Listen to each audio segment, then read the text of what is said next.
नारायणाय परिपूर्ण गुणार्णवाय विश्वोदय स्थितिलयोन्यतिप्रदाय ज्ञानप्रदाय विबुधा सुरसौख्य दुःख सत्कारणाय विजताय नमो नमस्ते। धर्म विज्ञान वैराग्य परमैश्वर्यचारिणः आनंदतीर्थ भगवत्पादान् वन्दे निरन्तरम्।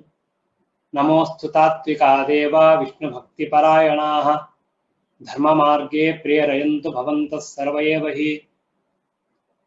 वक्रतुण्डमहाकाय सूर्यकोटिसमप्रभ निर्विघ्नं कुरु मे देव सर्वकार्येषु सर्वदा। नौमिन्यालसुधादिकृत्य मुनिं श्रीपादराक्षसन्मणीन् व्यासार्यान् विविधागमाद्दिव्यान् श्रीवादिराजानपि वन्दे हंसवरान् रघुत्तमगुरून् वैदग्ध्यवारान्निधिन् श्रीसत्यव्रत राघवेन्द्रमुनिपान् सद्बोध सत्यानपान् सत्यधीरकराब्जोत्थज्ञानवैराग्यसागरः सत्यज्ञानाख्यतरणिः स्वान्तध्वान्तं निगृह्णतु विद्यायां विविधाचार्यं वेदज्ञानाब्धिचन्दिरं दुर्मतध्वान्तमार्तण्डं सत्यध्यानमुनिं भजे।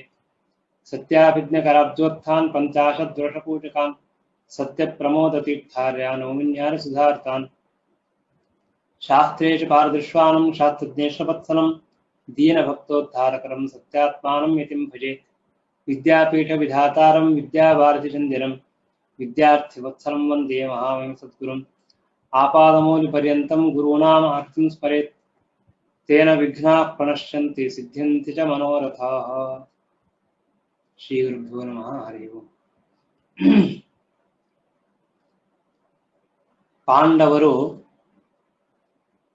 ಅರಣ್ಯದಲ್ಲಿ ವಾಸ ಮಾಡಿದಾಗ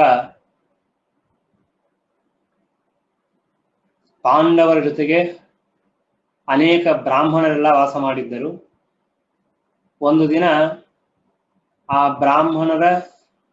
ಒಬ್ಬ ಬ್ರಾಹ್ಮಣನ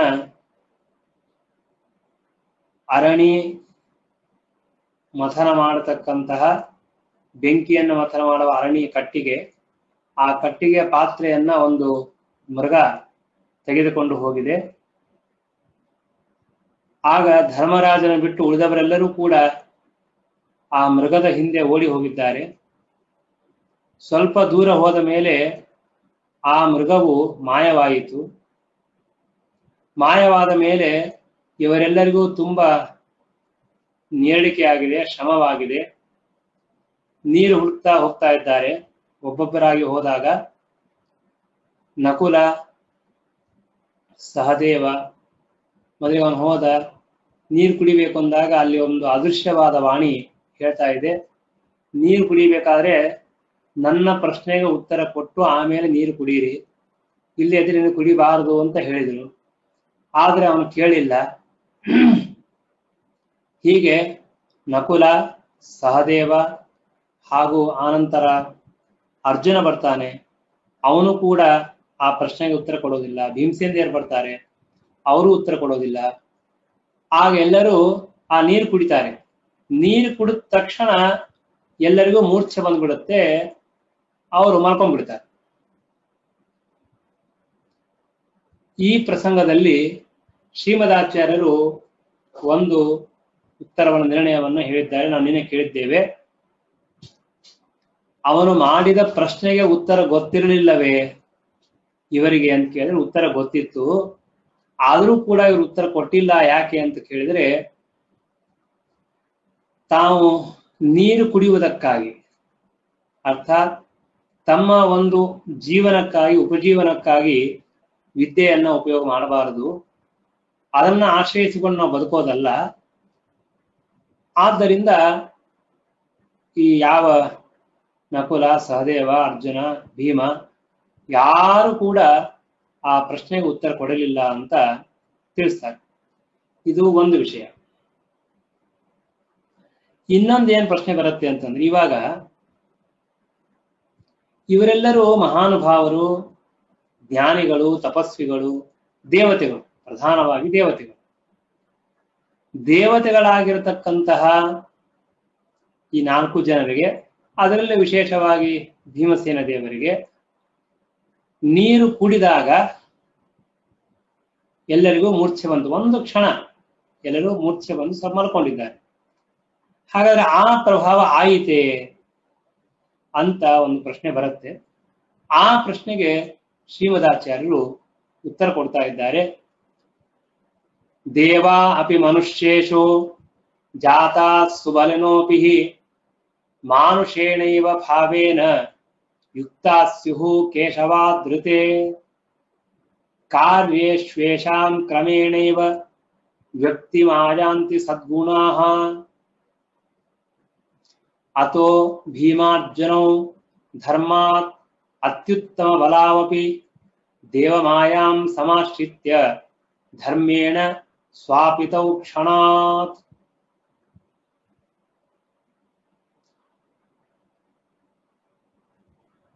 ಈ ನೀರು ಕುಡಿಯಬೇಡ ಅಂತ ಹೇಳಿದ್ದು ಯಾರು ಅಂತ ಕೇಳಿದ್ರೆ ಯಮಧರ್ಮ.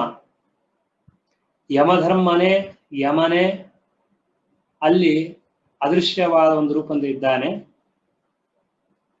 ಬೇಡ ಕುಡಿಯಬೇಡ ಅಂತ ಹೇಳಿದ್ದು ಯಮನೇ. ಇವರು ಕೇಳಿಲ್ಲ, ಕುಡಿದಿದ್ದಕ್ಕೆ ಅವರು ಆ ದೇವ ಮಾಯಾದಿಂದ ಮೋಹಿತರಾಗಿ ಅವರು ಒಂದು ಕ್ಷಣ ಮಲಗಿದ್ದಾರೆ. ಈ ಮಾತನ್ನ ನಾವಿಲ್ಲಿ ಕೇಳ್ತೇವೆ. ಹಾಗಾಗಿ ಏನು ವಿಷಯ ಇಲ್ಲಿ?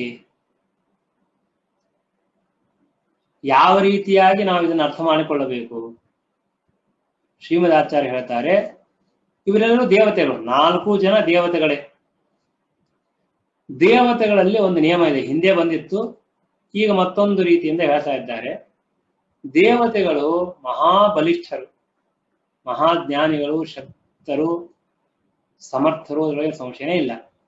ಆದರೆ ಮನುಷ್ಯೇಷು ಜಾತಾಹ, ಮನುಷ್ಯರಾಗಿ ಹುಟ್ಟಿದಾಗ ಅವರಿಗೆ ಮಾನುಷೇಣೈವ ಭಾವೇನ ಯುಕ್ತಾಸ್ಯುಹು, ಮನುಷ್ಯರ ಏನು ಸ್ವಭಾವ ಇದೆಯಲ್ಲ ಆ ಮನುಷ್ಯರ ಸ್ವಭಾವ ಇದು ದೇವತೆಗಳಿಗೆ ಬರುತ್ತದೆ. ಯಾವಾಗ? ದೇವತೆಗಳು ಮನುಷ್ಯರಾಗಿ ಹುಟ್ಟಿದಾಗ. ಕೇಶವಾದೃತೆ, ದೇವರಿಗೆ ಮಾತ್ರ ಜನ್ಮವೂ ಇಲ್ಲ ಮರಣವೂ ಇಲ್ಲ.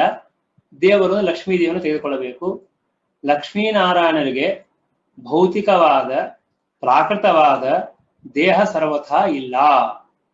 ಭೌತಿಕವಾದ ಪ್ರಾಕೃತವಾದ ದೇಹ ಸರ್ವಥಾ ಇಲ್ಲ. ಆದ್ದರಿಂದಾಗಿ ಪರಮಾತ್ಮನಿಗೆ ಈ ಪ್ರಸಂಗ ಇಲ್ಲ, ಲಕ್ಷ್ಮೀದೇವಿಗೆ ಪ್ರಸಂಗ ಇಲ್ಲ. ಅವನು ಬಿಟ್ರೆ ವಾಯುದೇವರನ್ನು ಪ್ರಾರಂಭ ಮಾಡಿಕೊಂಡು ಎಲ್ಲರಿಗೂ ಮನುಷ್ಯ ದೇಹ ಉಂಟು, ಪ್ರಾಕೃತವಾದ ಭೌತಿಕವಾದ ದೇಹ ಇದೆ. ಆದ್ದರಿಂದ ಪ್ರಾಕೃತವಾದ ಭೌತಿಕವಾದ ದೇಹವನ್ನು ಪಡೆಯುವ ಯಾವ ದೇವತೆಗಳು ತಮ್ಮ ಮೂಲ ರೂಪದಲ್ಲಿ ಅವರಿಗೆ ಉತ್ತಮವಾದ ಬಲ ಜ್ಞಾನ ಎಲ್ಲವೂ ಇದ್ದರೂ ಕೂಡ ಯಾವಾಗ ಅವರು ಮನುಷ್ಯರಲ್ಲಿ ಹುಟ್ಟಿ ಬಂದಿರುತ್ತಾರೋ ಆಗ ಅವರಿಗೆ ಮನುಷ್ಯದ ಸ್ವಭಾವ ಇರುತ್ತದೆ. ಮಾನುಷ ಭಾವ, ಮನುಷ್ಯರ ಸ್ವಭಾವ ಅವರಿಗೆ ಬರ್ತದೆ ಅಂತ ಹೇಳ್ತಾ ಇದ್ದಾರೆ. ಇದನ್ನು ನಾವು ಚೆನ್ನಾಗಿ ಅರ್ಥ ಮಾಡಿಕೊಳ್ಳಬೇಕು. ದ್ರೌಪದಿ ದೇವಿ ವಿಷಯದಲ್ಲಿ ಶ್ರೀಮದಾಚಾರ್ಯ ಒಂದು ಮಾತು ಹೇಳಿದ್ದಾರೆ, ಹಿಂದೆ ಬಂದಿದೆ, ಈಗ ಸುಮ್ಮನೆ ನೆನಪು ಮಾಡ್ಕೊಳ್ತೀನಿ. ದ್ರೌಪದಿ ದೇವಿ ಇನ್ನೂ ವಿಚಿತ್ರ. ಅವಳು ಮನುಷ್ಯರಲ್ಲಿ ಹುಟ್ಟಲೇ ಇಲ್ಲ, ತಂದೆ ತಾಯಿಗಳಿಂದ ಹುಟ್ಟುವಂತಹ ಪ್ರಸಂಗವೇ ಇಲ್ಲ ಅವಳಿಗೆ. ಯಾಕೆ ಅಂತ ಕೇಳಿದ್ರೆ ಅವಳು ಯಜ್ಞದಲ್ಲಿ ಸಾಕ್ಷಾತ್ತಾಗಿ ಪ್ರಕಟವಾಗಿ ಬಂದವಳು. ದ್ರೌಪದಿ ದೇವಿ ಯಜ್ಞದಲ್ಲಿ ಪ್ರಕಟವಾಗಿ ಬಂದವಳು. ಯಜ್ಞದಲ್ಲಿ ಅವತಾರ ಮಾಡಿ ಬಂದಿರುವಂತಹ ಇವಳಿಗೆ ಮನುಷ್ಯ ಭಾವ ಇದೆಯಾ ಅಂತನ್ನೋ ಪ್ರಶ್ನೆ ಬಂದರೆ ಅದಕ್ಕೆ ಶ್ರೀಮದಾಚಾರ್ಯ ಒಂದು ಉತ್ತರ ಕೊಟ್ಟಿದ್ದಾರೆ ಹಿಂದೆ. ಧೃಷ್ಟದ್ಯುಮ್ನನು ಹಾಗೆ. ಧೃಷ್ಟದ್ಯುಮ್ನ ಅವನು ಅಗ್ನಿಯಲ್ಲೇ ಹುಟ್ಟಿ ಬಂದಿದ್ದು. ಹಾಗಾದ್ರೆ ಇವರು ದ್ರುಪದರಾಜನ ಮಕ್ಕಳು ಅಂತ ಹೇಗೆ ಹೇಳೋದು? ಇವರು ತಂದೆ ತಾಯಿ ಅಂತನ್ನೋ ಒಂದು ಸಂಬಂಧ ಅಥವಾ ಮನುಷ್ಯರು ಎಂಬಂತಹ ಒಂದು ಭಾವನೆ ಬರ್ಲಿಕ್ಕೆ ಆಗತ್ತಾ ಅವರಿಗೆ ಅಂತ ಕೇಳಿದರೆ ಶ್ರೀಮದ್ ಆಚಾರ್ಯ ಹೇಳ್ತಾರೆ, ಸಂಸರ್ಗಾತ್ ಮಾನುಷೇಷು ಚ ಮಾನುಷ ಭಾವ ಏತಯೋಹೋ. ನಿಜ, ಅವರು ತಂದೆ ತಾಯಿಗಳಾದ ಯಾವ ಮನುಷ್ಯರಿದ್ದಾರೋ ಅಂತಹ ಮನುಷ್ಯರಾದ ತಂದೆ ತಾಯಿಯನ್ನು ಹುಟ್ಟಿ ಬಂದಿಲ್ಲ. ಹಾಗಿದ್ದರೂ ಕೂಡ ಅವರಿಗೆ ಮಾನುಷ ಭಾವ ಇದೆ, ಮನುಷ್ಯರು ಅಂತ ಅವರಲ್ಲಿ ಭಾವನೆ ಬರುತ್ತೆ. ಯಾಕೆ ಅಂತ ಕೇಳಿದ್ರೆ, ಮಾನುಷಾನ್ನೋಪಭೋಗೇನ ಸಂಸರ್ಗಾತ್ ಮಾನುಷೇಷು ಚ. ಮನುಷ್ಯರ ಅನ್ನವನ್ನು ಊಟ ಮಾಡ್ತಾರೆ, ಅವರು ಮನುಷ್ಯರ ಜೊತೆಗೆ ಸಂಪರ್ಕವನ್ನು ಹೊಂದಿದ್ದಾರೆ, ಆದ್ದರಿಂದ ಅವರಿಗೆ ಮಾನುಷ ಭಾವ ಇತ್ತು ಎಂಬುದಾಗಿ ಹೇಳಿದ್ದಾರೆ. ಇಲ್ಲಿ ಪ್ರಸಂಗವಶಾತ್ ನಾನು ಹೇಳಿದೆ. ಈಗ ಈ ನಕುಲ, ಸಹದೇವ, ಅರ್ಜುನ, ಭೀಮ ಎಲ್ಲರೂ ದೇವತೆಗಳಾದರೂ ಕೂಡ ಅವರು ಭೌತಿಕವಾದ ಪ್ರಾಕೃತವಾದ ದೇಹವನ್ನು ಪಡೆದು ನಮ್ಮಂತೆ ಮನುಷ್ಯರಂತೆ ಹುಟ್ಟಿ ಬಂದಿದ್ದಾರೆ. ಆದ್ದರಿಂದ ದೇವರನ್ನ ಬಿಟ್ಟು ಉಳಿದ ಯಾವುದೇ ದೇವತೆಗಳು ಮನುಷ್ಯರಾಗಿ ಹುಟ್ಟಿ ಬಂದರೆ, ಮನುಷ್ಯರ ದೇಹ ಅವರಿಗಿದ್ದರೆ ಮಾನುಷ ಭಾವ ಬರುತ್ತದೆ ಅಂತ ಹೇಳ್ತಾರೆ. ಅವರಲ್ಲಿ ಮನುಷ್ಯ ಸ್ವಭಾವ ಇರ್ತದೆ. ಹಾಗೆ ಅವರಲ್ಲಿ ಬೇಕಾದಷ್ಟು ಸದ್ಗುಣಗಳಿವೆಯಲ್ಲ ಅಂತ ಕೇಳಿದ್ರೆ ಇದೆ. ಆ ಸದ್ಗುಣಗಳು ಯಾವಾಗಲೂ ಅಭಿವ್ಯಕ್ತವಾಗಿ ಇರಬೇಕು ಎಂಬ ನಿಯಮವಿಲ್ಲ. ಕಾರ್ಯೇಶು ಆಯಾ ಪ್ರಸಂಗ ಇದ್ದಾಗ ಅವರಲ್ಲಿರುವಂತಹ ಜ್ಞಾನ, ಭಕ್ತಿ ಅಥವಾ ಶಕ್ತಿ ಮೊದಲಾದ ಯಾವ ಸದ್ಗುಣಗಳಿವೆಯೇ ಆ ಸದ್ಗುಣಗಳು ಕ್ರಮೇಣೈವ ವ್ಯಕ್ತಿ ಮಾಯಾಂತಿ, ತಾರತಮ್ಯಾನುಸಾರವಾಗಿ. ಕ್ರಮೇಣ ಅಂದ್ರೆ ತಾರತಮ್ಯಕ್ಕನುಗುಣವಾಗಿ ಅಂತ ಅರ್ಥ. ಯಾರ್ಯಾರ ಯೋಗ್ಯತೆ ಎಷ್ಟೆಷ್ಟೋ ಆಯಾ ಯೋಗ್ಯತೆಗೆ ಅನುಗುಣವಾಗಿ ಅವರಲ್ಲಿ ಆ ಗುಣಗಳು ಅಭಿವ್ಯಕ್ತವಾಗುತ್ತವೆ.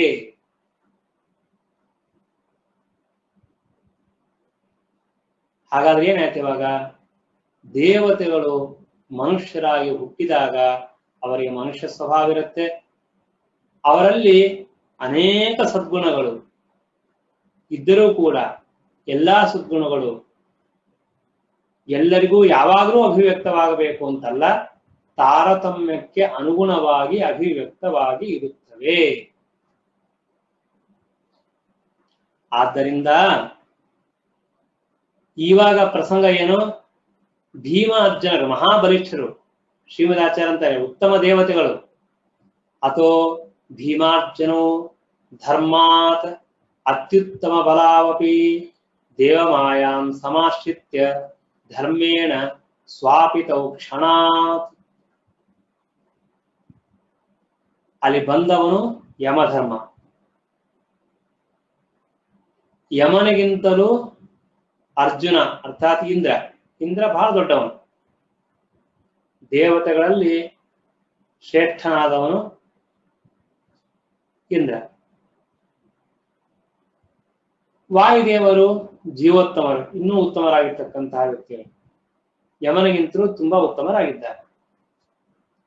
ಹಾಗಿದ್ದಾಗ ಯಮನಿಗಿಂತಲೂ ಅತ್ಯುತ್ತಮರಾಗಿರತಕ್ಕಂತಹ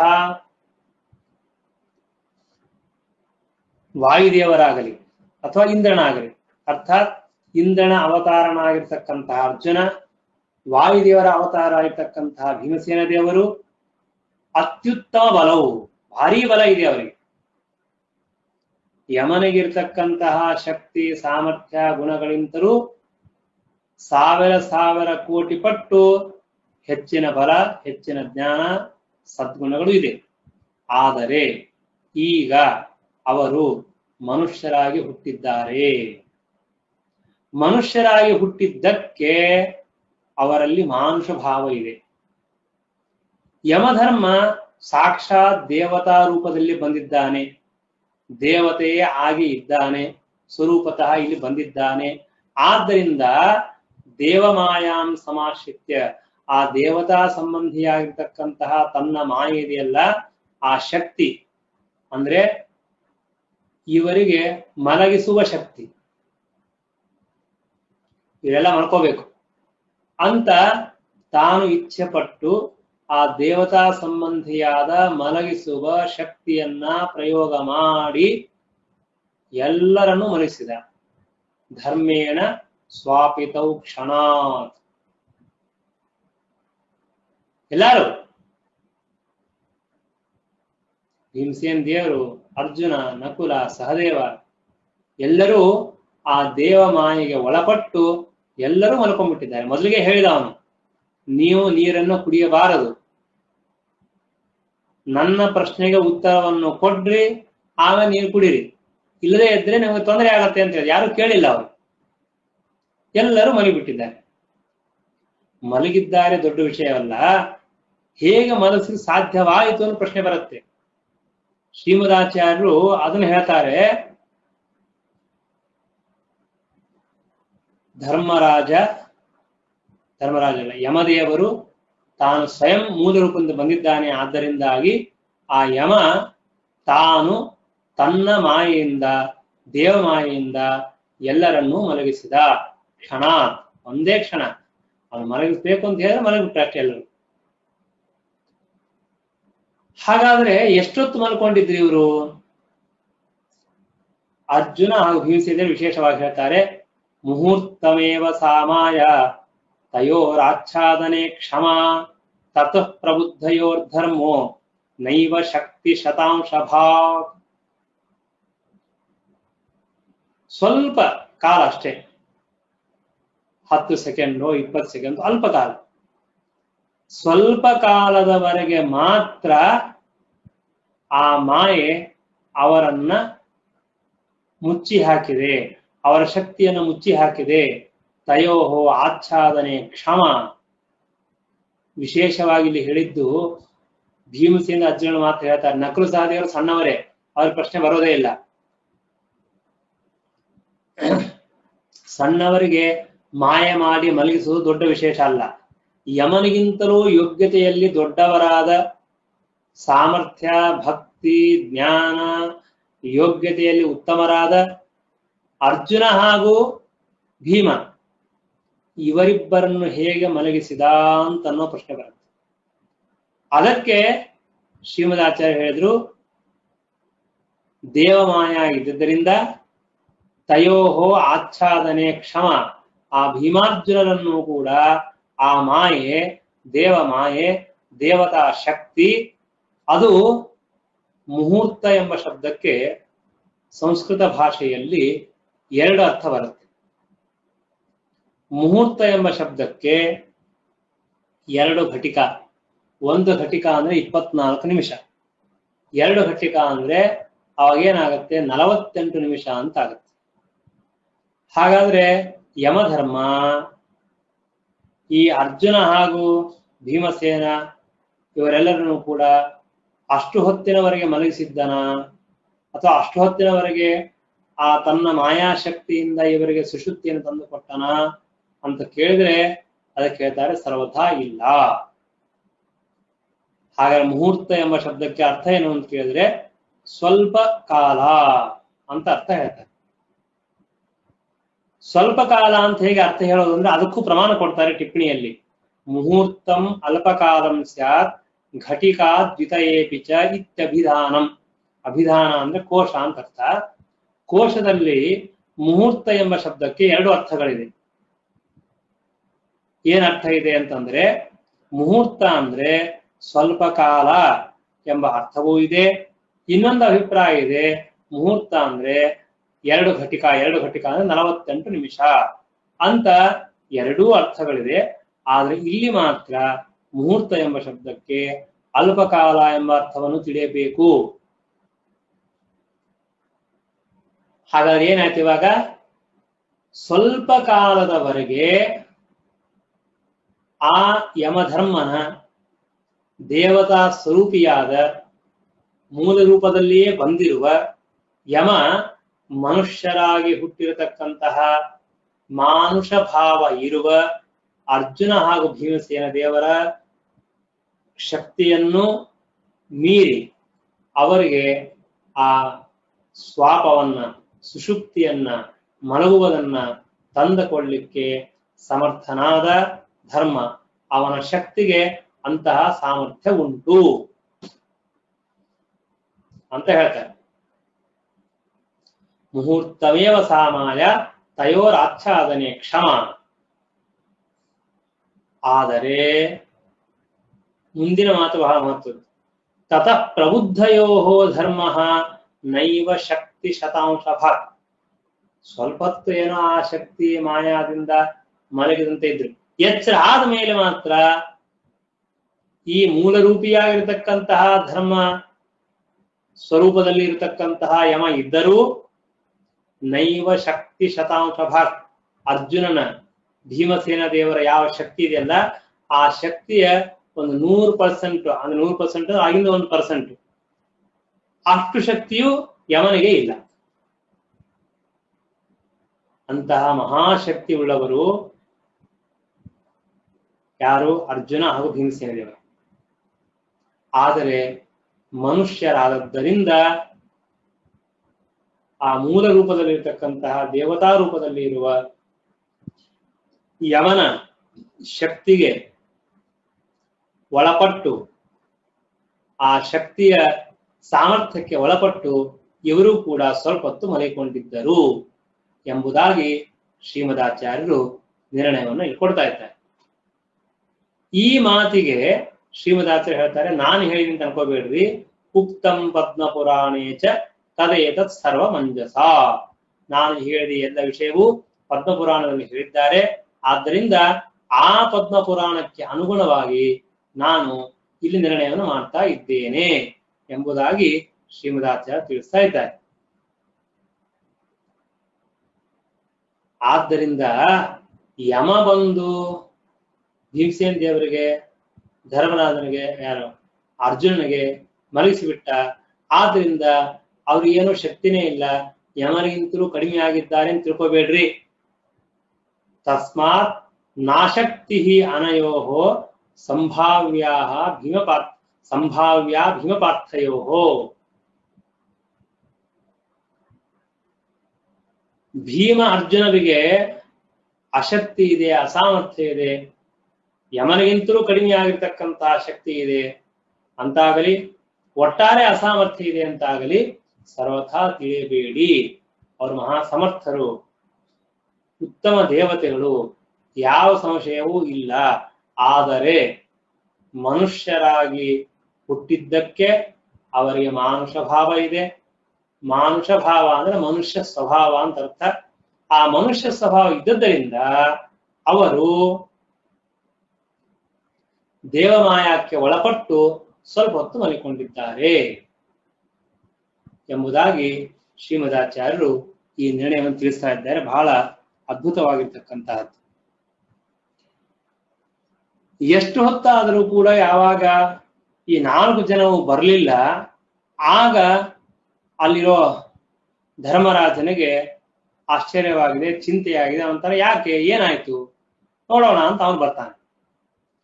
ಧರ್ಮಾತ್ಮಜೋಥಾ ಜಗಾಮೋದ ಕಾಂತಂ ದೃಷ್ಟ್ವಾ ಭ್ರಾತೃಸ್ತತ್ರ ದುಃಖಾಭಿತಪ್ತಃ ಇಚ್ಛನ್ ಪಾತುಂ ವಾರಿ ಸಂವಾರಿತಶ್ಚ ಪಿತ್ರ ಬಕಾಕಾರಮಿತೇನ ನಾಪಾತ್. ಧರ್ಮರಾಜ ಬಂದು ನೋಡ್ತಾನೆ, ಅಲ್ಲಿ ಸರೋವರ ಇದೆ, ಎಲ್ಲ ಚೆನ್ನಾಗಿ ನೀರೆಲ್ಲ ಇದೆ. ಬಹಳ ಕಷ್ಟವಾಯ್ತು. ಅಯ್ಯೋ ಏನಾಗಿದೆ ಇದು, ನಮ್ಮ ತಮ್ಮಂದ್ರೆಲ್ಲ ಮಲಿಕೊಂಡು ಬಿಟ್ಟಿದಾರಲ್ಲ, ಹೀಗಾಗಿದೆ ಅಂತ ಬಹಳ ದುಃಖ ಪಡ್ತಾ ಇದ್ದ. ಅವನಿಗೂ ಶ್ರಮವಾಗಿದೆ, ನೀರು ಕುಡಿಬೇಕು ಅಂತ ಮತ್ತೆ ಪುನಃ ಯಮಧರ್ಮ ಹೇಳ್ತಾನೆ, ಬಕಾಕಾರ ಮಿತೇನ. ಬಕಪಕ್ಷಿಯ ರೂಪದಲ್ಲಿ ಯಮಧರ್ಮ ಇದ್ದಾನೆ. ಆ ಬಕಪಕ್ಷಿಯ ರೂಪದಲ್ಲಿ ಇರ್ತಕ್ಕಂತಹ ಯಮಧರ್ಮ ಅವನು ಹೇಳ್ತಾನೆ, ಇಚ್ಛನ್ ಪಾತುಂ ವಾರಿ ಸಂವಾರಿತಶ್ಚ.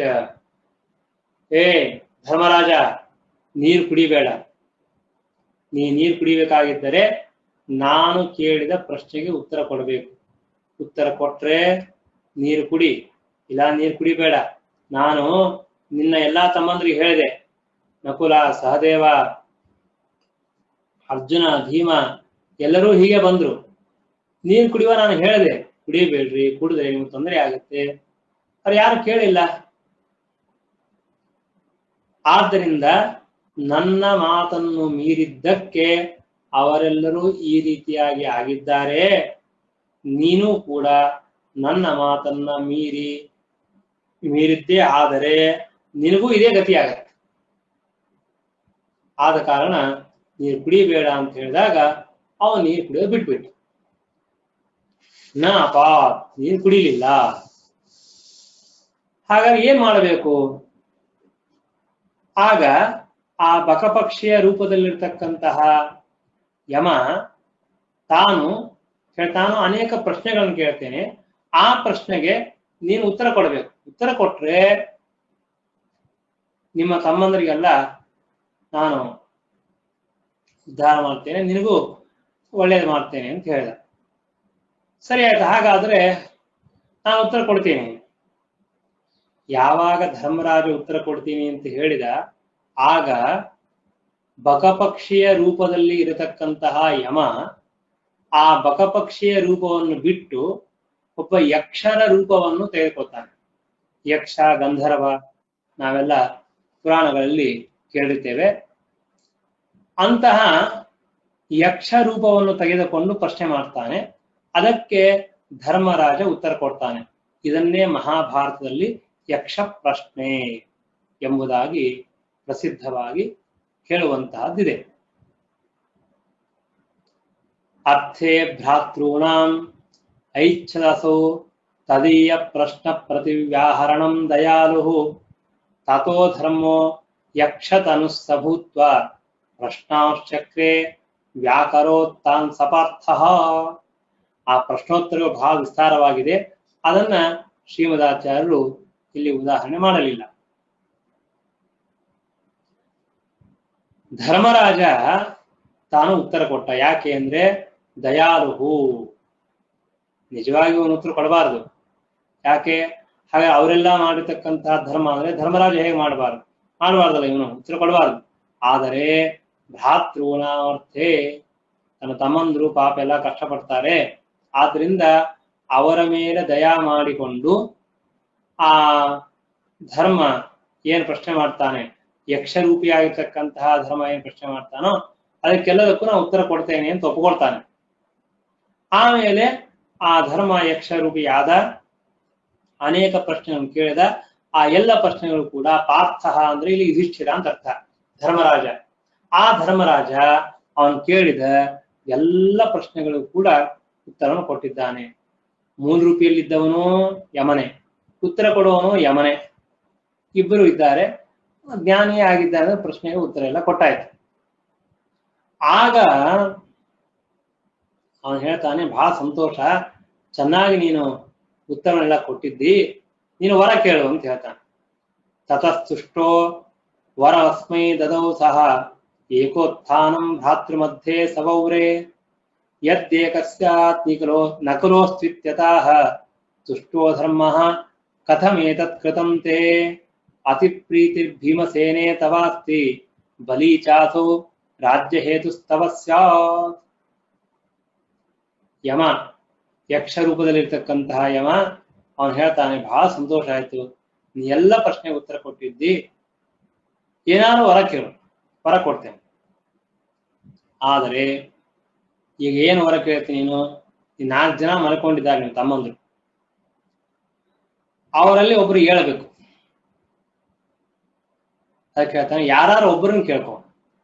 ಏಕೋತ್ಥಾನಂ ಭಾತೃ ಮಧ್ಯೆ ಸೌಗ್ರೇ, ನಾನು ತಥಾಸ್ತು ಒಂದು ವರ ಕೊಡ್ತೀನಿ, ಎಲ್ಲರೂ ಎಚ್ಚರವಾಗಬೇಕು, ನಾನು ವರ ಕೊಡೋದಿಲ್ಲ, ಒಬ್ಬರನ್ನು ಕುರಿತು ಕೇಳು, ನಾನು ವರ ಕೊಡ್ತೀನಿ ಅಂತ ಹೇಳಿ. ಆಗ ಧರ್ಮರಾಜ ಯೋಚನೆ ಮಾಡ್ತಾರೆ, ಆಗ ಏನ್ ಮಾಡ್ಬೇಕು ಇವಾಗ? ಯಾರು ಒಬ್ಬರನ್ನ ಎಬ್ಬಿಸ್ಬೇಕು, ಯಾಕಂದ್ರೆ ಇವನು ಎಲ್ಲರನ್ನೂ ಕೊಡೋದಿಲ್ಲ ಅಂತ ಹೇಳ್ತಾ ಇದ್ದಾನೆ. ಅದಕ್ಕೆ ಧರ್ಮರಾಜ ಅಂತಾನೆ, ಯದಿ ಏಕಃ, ಒಬ್ಬರನ್ನೇ ಎಬ್ಬಿಸೋದಾಗಿದ್ರೆ ನಕುಲನ್ನ ಎಬ್ಬಿಸ್ಬಿಡು. ನಕುಲನನ್ನು ಕೊಡು ಅಂತ ಹೇಳಿದ. ತಥಾಸ್ತು ಅಂತ ಹೇಳಿ ಧರ್ಮ ವರವನ್ನು ಕೊಟ್ಟ ಮೇಲೆ ಯಮಧರ್ಮ ಕೇಳ್ತಾನೆ, ಧರ್ಮ ಕಥಮೇತತ್ ಕೃತಂತೆ ರಾಜ, ಧರ್ಮರಾಜ ನೀನ್ ಯಾಕೆ ಹೀಗೆ ಮಾಡಿದಿ? ನಾನೇನ್ ಹೇಳಿದ್ದೆ, 4 ಜನರಲ್ಲಿ ಯಾರೊಬ್ಬರನ್ನು ತೆಗೆದುಕೋ, ನೀನು ಯಾರನ್ನಾದ್ರು ನಾನು ಎಬ್ಬಿಸ್ತೇನೆ, ವರ ಕೊಡ್ತೇನೆ ಅಂತ ಹೇಳಿದ್ದೆ. ಆಗ ನೀನೇ ಮಾಡ್ಬೇಕಾಗಿತ್ತು, ಭೀಮಸೇನ ದೇವರನ್ನು ಕೇಳಬೇಕಾಗಿತ್ತು. ಯಾಕೆ? ಅತಿ ಪ್ರೀತಿ ಭೀಮಸೇನೆ ಅಥವಾ ಅಸ್ತಿ, ಭೀಮಸೇನ ಬಹಳ ಪ್ರೀತಿ ಇದೆ. ಅಷ್ಟೇ ಅಲ್ಲ, ಅವನು ಮಹಾಬಲಿಷ್ಠನಾಗಿದ್ದಾನೆ. ಭೀಮಸೇನ ದೇವರು ಬದುಕಿದ್ರೆ ರಾಜ್ಯ ಸಿಗತ್ತೆ ನಾಳೆಗೆ. ಈ ನಕುಲನ್ನು ತೆಗೆದುಕೊಂಡು ಏನ್ ಮಾಡ್ತೀನಿ ನೀನು? ನಕುಲಿನಿಂದ ನಿನಗೇನಾಗೋದಿಲ್ಲ. ನಿನಗೆ ಹೆಚ್ಚು ಪ್ರೀತಿ ಇರೋದು ಭೀಮನ ಮೇಲೆ. ಅವನು ಬಲಿಷ್ಠನೂ ಆಗಿದ್ದಾನೆ, ನಿನಗೆ ಉಪಕಾರಿಯೂ ಆಗ್ತಾನೆ. ಆದ್ದರಿಂದ ಅಂತಹ ಭೀಮನನ್ನ ಬಿಟ್ಟು ಯಾಕೆ ನೀನು ನಕುಲನನ್ನೇ ಕೇಳಿಕೊಂಡಿ? ಏನ್ ಕಾರಣ ಅಂತ ಸ್ವಯಂ ಯಮ ಧರ್ಮರಾಜನಿಗೆ ಕೇಳ್ತಾನೆ. ಆಗ ಧರ್ಮರಾಜ ಹೇಳ್ತಾನೆ, ಇಲ್ಲ, ನಾನು ಕೇಳಿಕೊಂದು ಕಾರಣ ಇದೆ. ಏನ್ ಕಾರಣ ಅಂತಂದ್ರೆ,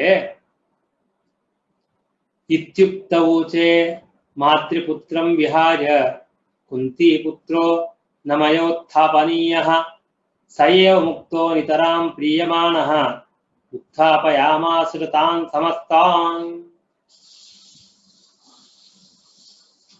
ನಾವು 5 ಜನ ಇದ್ದೇವೆ. 5 ಜನರಲ್ಲಿ 3 ಜನ ಕುಂತಿ ಮಕ್ಕಳು, ನಕುಲ ಸಹದೇವರು ಮಾದ್ರಿಯ ಮಕ್ಕಳು. ನಾನೊಬ್ಬ ಕುಂತಿಯ ಮಗ ಈಗ ಇದ್ದೇನೆ. ಭೀಮಸೇನ ದೇವರನ್ನ ಎಬ್ಬಿಸು ಅಂತ ಹೇಳಿಬಿಟ್ರೆ ಆಗೇನಾಗತ್ತೆ, ನಾವಿಬ್ಬರು ಕುಂತಿ ಮಕ್ಕಳೇ ಆಗ್ಬಿಡ್ತೀವಿ. ಆಗ ಎಲ್ಲಾರು ಹೇಳಿಲ್ಲ ಅಂತ ಇಟ್ಕೊಳ್ರಿ, ಮುಂದೆ ಹೇಳ್ತಾರೆ, ಅದು ಬೇರೆ ವಿಚಾರ.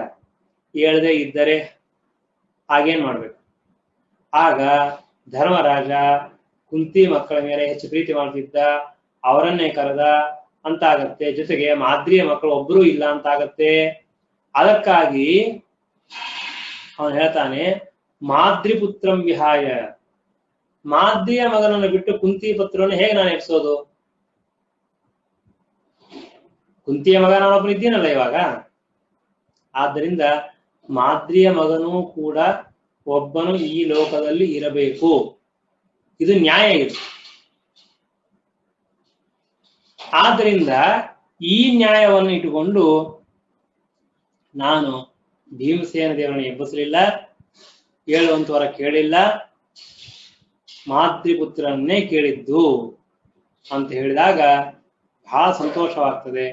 ಅದಕ್ಕೆ ಆ ಯಮ ಹೇಳ್ತಾನೆ, ಬಹಳ ಸಂತೋಷ, ಎಲ್ಲರೂ ಎಚ್ಚರ ಆಗ್ತಾರೆ ಅಂತ. ಉತ್ಥಾಪಯಾಮ ಸಮಸ್ತಾನ್, ಎಲ್ಲರೂ ಎದ್ದಿದ್ದಾರೆ.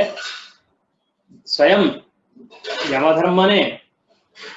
ಯಮನೇ ತಾನು ವೇಷದಿಂದ ಈ ರೀತಿಯಾಗಿ ಮಾಡಿದ್ದು. ಆಮೇಲೆ ಯಮನೇ ಸ್ವಯಂ ವರ ಕೊಡ್ತಾನೆ. ಏನ್ ವರ ಕೊಡ್ತಾನೆ ಅಂತಂದ್ರೆ, ಯಥೇಷ್ಟ ರೂಪ ಪ್ರಾಪ್ತಿ ಮೇಷಾಂ ಪುನಶ್ಚ ಸ್ವಕಾಮಸೋ ನಿಜ ರೂಪಾಪ್ತಿಮಾದಾತ್ ಅಜ್ಞಾತವಾತೆ ಅಜ್ಞಾತತಾಂ ಸರ್ವದೈವ ದದೌ ತೇಷಾಂ ಪ್ರೀತ ಏವ ಆನುಷಂ ಸ್ಯಾತ್. ಇವಾಗ ವನವಾಸ ಮುಗಿಲಿಕ್ಕೆ ಬಂದಿದೆ. ಕೊನೆಯ ಘಟ್ಟ ಇದು, ಕೊನೆಯ ಪ್ರಸಂಗ ಇದು. ವನವಾಸ ಮುಗಿಲಿಕ್ಕೆ ಬಂದಾಗ ಈ ಒಂದು ಕಥೆ ನಡೆದಿದ್ದು. ಯಮ ಹೇಳ್ತಾನೆ, ಯಥೇಷ್ಟ ರೂಪ ಪ್ರಾಪ್ತಿ ಮೇಷಾಂ, ನೀವೇನ್ ಅಪೇಕ್ಷೆ ಮಾಡ್ತೀರೋ ಆ ರೂಪ ನಿಮಗೆ ಬರುತ್ತೆ. ಸ್ವಕಾಮತಃ ನಿಮ್ಮ ಅಪೇಕ್ಷೆ ಬರುತ್ತೆ. ಆಮೇಲೆ ಮತ್ತೆ ವಾಪಸ್, ಇವಾಗ ಒಂದು ವೇಷ ಹಾಕೊಂಡು ಹೋಗಿರ್ತೀರಿ, 1 ವರ್ಷ ಅಜ್ಞಾತವಾಸ ಆದ್ಮೇಲೆ ಮತ್ತೆ ಪುನಃ ನಿಮ್ ಮೂಲ ರೂಪ ಬೇಕಲ್ಲ ನಿಮಗೆ. ಸ್ವಕಾಮತಃ ನಿಜ ರೂಪಾಪ್ತಿಂ, ನಿಮ್ಮ ಇಚ್ಛೆಯಿಂದ ಮತ್ತೆ ಪುನಃ ನಿಮಗೆ ಏನು ಮೂಲ ರೂಪ ಇರಬೇಕೋ ಆ ಮೊದಲಿರ್ತಕ್ಕಂತಹ ರೂಪವೇ ನಿಮಗೆ ಬರುತ್ತೆ ಅಂತ ಒಂದು ವರ ಕೊಟ್ಟ. ಇನ್ನೊಂದು, ಅಜ್ಞಾತವಾಸದಲ್ಲಿದ್ದಾಗ ಅಜ್ಞಾತತಾಂ ಸರ್ವದೈವ. ನಿಮ್ಗೆ ಯಾರು ಗೊತ್ತಿರ್ಲಿಕ್ಕೆ ಆಗಿಲ್ಲ.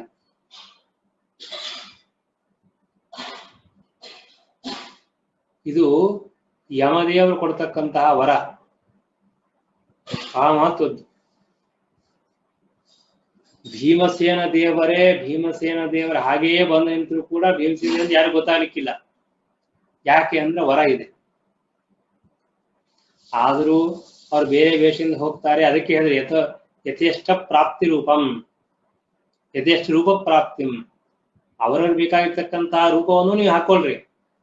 ಹಾಕೊಂಡಾಗ ನೀವು ಯಾರು ಅಂತ ಯಾರಿಗೂ ಗೊತ್ತಾಗೋದಿಲ್ಲ ಅಂತ ವರವನ್ನು ಕೊಟ್ಟಿದ್ದಾನೆ. ತೇಷಾಂ ಪ್ರೀತ ಏವ ಆನುಶಂಸಾತ್. ಯಾಕೆ ಅಂದ್ರೆ ದಯ, ಅವರ ಮೇಲೆ ಪ್ರೀತಿ ಕರುಣೆ, ಆ ದಯೆಯಿಂದಾಗಿ ಎಲ್ಲರಿಗೂ ವರ ಕೊಟ್ಟ. ಏವಂ ಕ್ರೀಡನ್ ಪುತ್ರ ಇತ್ಯಾತ್ಮನೈವ ಯಶೋಧರ್ಮೋ ಆತ್ಮನೋ ವರ್ಧಯನ್ ಸಹ. ಕೀರ್ತಿ ಹಾಗೂ ಧರ್ಮ ಪುಣ್ಯ ಎರಡನ್ನೂ ಕೂಡ ಹೆಚ್ಚು ಮಾಡ್ತಾ, ಯಮಧರ್ಮ ತನ್ನ ಮಗನೇ, ತಾನೇ ಯಮ. ಅದಕ್ಕೆ ಹೇಳ್ತಾರೆ ಯುಧಿಷ್ಠಿರಾತ್ಮನಸ್ತಸ್ಯ ಯಶೋಧರ್ಮಾಭಿವೃದ್ಧಯೇ ಕೃತ್ವಾ ಅರಣ್ಯ ಅಪಹಾರಾದಿ ಪುನರ್ದತ್ವಾ ಚ ತತ್ ಸ್ವಯಂ ದಾತುಂ ವಿಪ್ರಾಯ ತದ್ಧಸ್ತೆ ಯಯೋ ಧರ್ಮೋ ದಿವಂ ಪುನಃ. ಆ ಬ್ರಾಹ್ಮಣನ ಪಾತ್ರೆಯನ್ನು ಅಪಹಾರ ಮಾಡಿದ್ದು ಯಮನೇ. ಆ ಮೃಗವೇಷದಿಂದ ತೆಗೆದುಕೊಂಡು ಹೋದ. ಯಾಕೆ ಅಂತಂದ್ರೆ ತನ್ನದೇ ಅವತಾರವಾಗಿರ್ತಕ್ಕಂತಹ ಯುಧಿಷ್ಠಿರನಿಗೆ ಎಂತ ಒಳ್ಳೆ ಕೀರ್ತಿ, ಅವನಿಗೆ ಧರ್ಮ ಪುಣ್ಯ ಹೆಚ್ಚಾಗಬೇಕು. ಯಾಕೆ ನೋಡ್ರಿ, ಇವಾಗ ಇವನು ಮಾಡಿದ ಅನೇಕ ಪ್ರಶ್ನೆಗಳು ಮಹಾಭಾರತ ನೋಡಿದ್ರೆ ಗೊತ್ತಾಗತ್ತೆ. ಯಕ್ಷ ಪ್ರಶ್ನೆ ಅಂತ, ಅದಕ್ಕೆ ಬಹಳ ಕಠಿಣವಾದ ಪ್ರಶ್ನೆ ಇದ್ರೆ ಯಕ್ಷ ಪ್ರಶ್ನೆ ಅಂತ ನಮ್ಮ ಲೋಕದಲ್ಲಿ ವ್ಯವಹಾರ ಮಾಡೋದುಂಟು. ಅಷ್ಟು ಅನೇಕ ರೀತಿಯ ಪ್ರಶ್ನೆ ಮಾಡಿದಾಗ ಅದಕ್ಕೆಲ್ಲದಕ್ಕೂ ಉತ್ತರ ಕೊಡ್ತಾನೆ ಧರ್ಮರಾಜ. ಅದರಿಂದ ಏನಾಯ್ತು, ಧರ್ಮರಾಜನಿಗೆ ಲೋಕದಲ್ಲಿ ಪ್ರಸಿದ್ಧಿ ಬಂತು, ಕೀರ್ತಿ, ಅದೇ ಯಶಸ್ಸು. ಅಷ್ಟೇ ಅಲ್ಲ, ಈಗ 4 ಜನರು ಮನೆಕೊಂಡಾಗ ಯಾರನ್ನ ಎಬ್ಬಿಸ್ಬೇಕು ಅಂತ ಕೇಳಿದಾಗ ಮಾದ್ರಿಪುತ್ರನೇ ನೀನು ಎಬ್ಬಿಸು ಅಂತ ಕೇಳಿದ, ನಕಲನ್ನೇ ಕೇಳಿದ. ಅದರಿಂದಲೂ ಕೂಡ ಧರ್ಮರಾಜನಿಗೆ ಯಾವ ರೀತಿಯ ಒಂದು ಭಾವನೆ ಇದೆ, ಯಾವ ರೀತಿಯ ನ್ಯಾಯನಿಷ್ಠುರನಾಗಿದ್ದಾನೆ ಅದನ್ನು ಕೂಡ ತಿಳಿಸ್ಕೊಡ್ತಾರೆ. ಹೀಗೆ ಯಶಸ್ಸು ಧರ್ಮವನ್ನು ತಂದು ಕೊಡೋಕ್ಕೋಸ್ಕರವಾಗಿ ಸ್ವಯಂ ಯಮನೇ ತಾನು ಆ ಪಾತ್ರೆ ತೆಗೆದುಕೊಂಡು ಹೋಗಿ ಇಷ್ಟೆಲ್ಲ ನಾಟಕ ಮಾಡಿ ಅವರಿಗೆ ವರವನ್ನು ಕೂಡ ಕೊಟ್ಟಿದ್ದಾನೆ. ಆಮೇಲೆ ಆ ಪಾತ್ರೆ ವಾಪಸ್ ಕೊಡ್ತಾನೆ ಯಮ. ದಾತುಂ ವಿಪ್ರಾರ ತದ್ಧಸ್ತೆ ಯಯೌ ಧರ್ಮ ದಿವಂ ಪುನಃ. ಆ ಧರ್ಮರಾಜನಿಗೆ ಆ ಪಾತ್ರೆಯನ್ನು ವಾಪಸ್ ಕೊಟ್ಟು ಆ ಬ್ರಾಹ್ಮಣ ಕೊಡ್ರಿ ಅಂತ ಯಮಧರ್ಮ ಹೊರಟು ಹೋಗಿದ್ದಾನೆ. ತಥೋ ರಾಜ ಭೀಮಸೇನಾರ್ಜುನೌ ಚ ಸಾರ್ಧಂ ಯಮಾಭ್ಯಾಂ ಹರಣೀಂ ಪ್ರದಾರ್ಯ ಮುದಾರ್ಯುತಾಃ ಕೃಷ್ಣಯ ಸಾರ್ಧಮೇವ ಸಂತುಷ್ಟುಃ ಕೃಷ್ಣಮನಂತಮಚ್ಯುತಂ. ಆಮೇಲೆ ಧರ್ಮರಾಜ, ಭೀಮಸೇನ ದೇವರು, ಅರ್ಜುನ ಹಾಗೂ ಯಮಾಭ್ಯಾಮ್ ಅಂತಂದ್ರೆ ನಕುಲ ಸಹದೇವರು ಎಲ್ಲರೂ ಸೇರಿಕೊಂಡು ಮತ್ತೆ ಪುನಃ ತಮ್ಮ ಆಶ್ರಮಕ್ಕೆ ಬಂದಿದ್ದಾರೆ. ಆ ಅರಣಿಯನ್ನ ತೆಗೆದುಕೊಂಡು ಬಂದಿದ್ರು. ಅಲ್ಲಿ ಯಾವ ಬ್ರಾಹ್ಮಣ ಇದ್ದ ಆ ಬ್ರಾಹ್ಮಣ ಕೊಟ್ಟಿದ್ದಾರೆ. ಆ ದ್ರೌಪದಿ ಸಮೇತರಾಗಿ ಕೃಷ್ಣಯ ಯುತಾಹ, ಅತ್ಯಂತ ಸಂತೋಷದಿಂದ ದ್ರೌಪದಿ ಸಮೇತವಾಗಿ ಕೃಷ್ಣ ಅನಂತಮಚ್ಯುತಂ ಸಂತುಷ್ಟುಭು. ಅನಂತನಾದ ಅಚ್ಯುತನಾದ ಭಗವಂತನನ್ನ ಹಾಗೂ ವೇದವ್ಯಾಸದೇವರನ್ನ ವಿಶೇಷವಾಗಿ ಸ್ತೋತ್ರ ಮಾಡ್ತಾ ಅವರ ಉಪಾಸನೆ ಮಾಡ್ತಾ ಸುಖವಾಗಿ ವಾಸ ಮಾಡಿದ್ದರು. ಎಲ್ಲಿ? ಅರಣ್ಯದಲ್ಲಿ. ಅರಣ್ಯದಲ್ಲಿಯೂ ಕೂಡ ಪಾಂಡವರು ಇದೇ ಕಾರ್ಯವನ್ನೇ ಮಾಡಿದ್ದಾರೆ ಎಂಬುದಾಗಿ ತಿಳಿಸ್ತಾ ಇದ್ದಾರೆ. ಇತಿ ಶ್ರೀಮದಾಂತೀರ್ಥ ಶ್ರೀ ಭಗವಚಾರ್ಯ ವಿರಚಿತೆ ಶ್ರೀಮನ್ ಮಹಾಭಾರತಾತ್ಮನೆ 22ನೇ ಇಲ್ಲಿಗೆ 22ನೇ ಅಧ್ಯಾಯ ಮುಗಿತಾ ಇದೆ. ಶ್ರೀ ಗುರುಭ್ಯೋ ನಮಃ. ಇದರ ಮುಂದಿಂದು 23ನೇ ಅಧ್ಯಾಯ. ಇದು ತಾತ್ಪರ್ಯದಲ್ಲಿ ಹಾಗೂ ಎಲ್ಲ ಕಡೆಗೂ ವಿಶೇಷವಾಗಿರ್ತಕ್ಕಂಥದ್ದು. ಮಹಾಭಾರತದಲ್ಲಿ ವಿರಾಟ ಪರ್ವ ಅಂತ ಯಾವುದನ್ನು ನಾವು ಕೇಳ್ತೇವೆ, ಆ ವಿರಾಟ ಪರ್ವದ ಸಂಗ್ರಹ ರೂಪದಲ್ಲಿರ್ತಕ್ಕಂತಹದ್ದು 23ನೇ ಅಧ್ಯಾಯ. ಬಹಳ ಸುಂದರವಾಗಿರ್ತಕ್ಕಂತಹದ್ದು, ವಿಶೇಷವಾಗಿ ಪುಣ್ಯವನ್ನ ಕೊಡತಕ್ಕಂತಹದ್ದು, ಎಲ್ಲ ಅನಿಷ್ಟಗಳನ್ನ ಪರಿಹಾರ ಮಾಡತಕ್ಕಂತಹದ್ದು ಎಂಬುದಾಗಿ, ಮಳೆ ಇಲ್ಲದಿದ್ದಾಗ ಮಳೆ ಬರಬೇಕು ಅಂತ ವಿರಾಟ್ ಪರ್ವವನ್ನ ಹೇಳುವಂತಹ ಸಂಪ್ರದಾಯ ಉಂಟು. ಆ ವಿರಾಟ್ ಪರ್ವದ ಸಂಗ್ರಹ ರೂಪವಾಗಿರ್ತಕ್ಕಂತಹದ್ದೇ ಈ 23ನೇ ಅಧ್ಯಾಯ. ಅದನ್ನ ವಿಶೇಷವಾಗಿ ಹೇಳೋದ್ರಿಂದ, ಶ್ರವಣ ಮಾಡೋದ್ರಿಂದ, ಕೇಳೋದ್ರಿಂದ ಪರಮಾತ್ಮನ ದೇವತೆಗಳ ಅನುಗ್ರಹವಾಗತ್ತೆ. ಆದ್ದರಿಂದ ಅದನ್ನ ಇವತ್ತು ಪ್ರಾರಂಭ ಮಾಡೋಣ. ಶ್ರೀ ಗುರುಭ್ಯೋ ನಮಃ. ನಾರಾಯಣಾನುಗ್ರಹತೋರ್ಯಥಾವತ್ ನಿಸ್ತೀರ್ಯತಾನ್ ದ್ವಾದಶಾಬ್ದಾನ್ ವನೇತೆ ವಿಸೃಜ್ಯ ಚ ಬ್ರಾಹ್ಮಣಾದೀನ್ ಸಧೌಮ್ಯಾನ್ ಅಜ್ಞಾತವಾಸಾರ್ಯ ತಥೋ ಮನೋದಧುಃ. ಎಷ್ಟು ವಿಚಿತ್ರ ನೋಡಿ. ಎಂತಹ ಪಾಂಡವರು, ಏನು ದೇವತೆಗಳು, ಏನು ಶಕ್ತಿ, ಏನು ಸಾಮರ್ಥ್ಯ ಇದೆ. ಭೀಮಸೇನ ದೇವರು, ಧರ್ಮರಾಜ ಹಾಗೂ ಅರ್ಜುನ, ನಕುಲ ಸಹದೇವ, ಸಾಕ್ಷಾತ್ ದ್ರೌಪದಿ ದೇವಿ ಎಲ್ಲ ಉತ್ತಮ ದೇವತೆಗಳು. ಇಂತಹ ದೇವತೆಗಳು ಕೂಡ ಕೇವಲ ಭಗವಂತನ ಸಂಕಲ್ಪದಿಂದ ಲೌಕಿಕವಾದ ವ್ಯವಹಾರಕ್ಕೆ ಬದ್ಧರಾಗಿ 12 ವರ್ಷ ಅರಣ್ಯದಲ್ಲಿ ವಾಸ ಮಾಡ್ತಾರೆ. ಅರಣ್ಯಕ್ಕೆ ಹೋಗಿದ್ದು ನಿಜ, ಆದರೆ ಆ ಭಗವಂತನ ಅನುಗ್ರಹ ಹಾಗೂ ಮಹಾದೇವತೆಗಳನ್ನು ತೋರಿಸ್ಕೊಡೋದಕ್ಕೋಸ್ಕರವಾಗಿ ಏನಂಬಂತೆ ಹಿಮಾಲಯ ಪರ್ವತದಲ್ಲಿ ವಾಸ ಮಾಡಿದ್ದಾರೆ, ದೇವತೆಗಳನ್ನೇ ಹೋಗಿದ್ದಾರೆ. ಅದು ಅದ್ಭುತವಾಗಿರ್ತಕ್ಕಂತಹ ಅಪಾರವಾದ ಅವರ ಶಕ್ತಿ ಸಾಮರ್ಥ್ಯಗಳನ್ನ ಅವರು ತೋರಿಸ್ಕೊಟ್ಟಿದ್ದಾರೆ. ಭಗವಂತನ ಅನುಗ್ರಹ ಇದ್ದವರಿಗೆ ಯಾವುದು ಕಷ್ಟ ಇಲ್ಲ. ಅದನ್ನೇ ಹೇಳ್ತಾರೆ, ನಾರಾಯಣ ಅನುಗ್ರಹತಃ. ಪರಮಾತ್ಮ ಅನುಗ್ರಹದಿಂದ 1 ದಿವಸ 2 ದಿವಸ ಅಲ್ರಿ, 12 ಅಬ್ದಾನ್ 12 ವರ್ಷ ಅರಣ್ಯದಲ್ಲಿ ವಾಸ ಮಾಡಿದ್ದಾರೆ. ಅನೇಕ ಜನ ಬ್ರಾಹ್ಮಣರು ಹಾಗೂ ಸನ್ಯಾಸಿಗಳು, ಋಷಿಗಳು, ಮುನಿಗಳು, ಅವರ ಧೌಮ್ಯಾಚಾರ್ಯರು ಅವರು ಕೂಡ ಇದ್ದಾರೆ. ಆ 12 ವರ್ಷ ಯಾವಾಗ ಮುಗಿಲಿಕ್ಕೆ ಬಂತೋ ಆ ಎಲ್ಲರಿಗೂ ಹೇಳ್ತಾರೆ, ಇನ್ನು ಮೇಲೆ ನೀವೆಲ್ಲರೂ ಕ್ಷಮಾ ಮಾಡ್ರಿ, ನಮ್ಮ ಕಾಲ ಮುಗೀತು, ಅಜ್ಞಾತವಾಸಕ್ಕೆ ಹೋಗಬೇಕು. ಅದಕ್ಕಾಗಿ ನೀವು ಮತ್ತೆ ನಿಮ್ಮ ಯಾವ ಊರುಗಳಿದೆಯೋ ನಿಮ್ಮ ಗ್ರಾಮಕ್ಕೆ ನೀವು ಹೋಗಬೇಕು ಅಂತ ಕೇಳ್ಕೊಂಡಾಗ ಎಲ್ಲ ಬ್ರಾಹ್ಮಣರು, ಋಷಿಗಳು, ಮುನಿಗಳು ತಮ್ಮ ತಮ್ಮ ಊರಿಗೆ ಹೋಗಿದ್ದಾರೆ. ವಿಸೃಜ್ಯ ಬ್ರಾಹ್ಮಣಾದೀನ್ ಸಧೌಮ್ಯಾನ್, ಧೌಮ್ಯಾಚಾರ್ಯನ ಸಹಿತರಾಗಿರ್ತಕ್ಕಂತಹ ಎಲ್ಲ ಋಷಿಗಳನ್ನ, ಬ್ರಾಹ್ಮಣರನ್ನ ಕೊಟ್ಟು ಕಳಿಸಿದ್ದಾರೆ. ಆಮೇಲೆ ಅಜ್ಞಾತವಾಸಾರ ತಥೋ ಮನೋದಧುಃ, ಅಜ್ಞಾತವಾಸ ಮಾಡಬೇಕು ಎಂಬ ಅಪೇಕ್ಷೆಯಿಂದ ಅವರೆಲ್ಲರೂ ಸಿದ್ಧರಾಗ್ತಾ ಇದ್ದಾರೆ.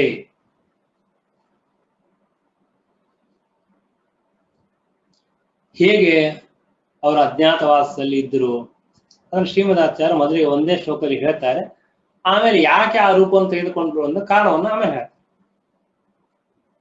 ಗತ್ವಾ ವಿರಾಟಸ್ಯ ಪುರೀಂ ನಿಧಾರ್ಯ ಹೇತಿ ಶಮ್ಯಾಂ ಛನ್ನ ರೂಪಾ ಬಭೂವುಃ ಯತಿಸ್ಸೂದಃ ಷಂಡವೇಷೋಥ ಸೂತವೇಷೋ ಗೋಪೋ ಗಂಧಕರ್ತೀ ಚ ಜಾತಾಃ.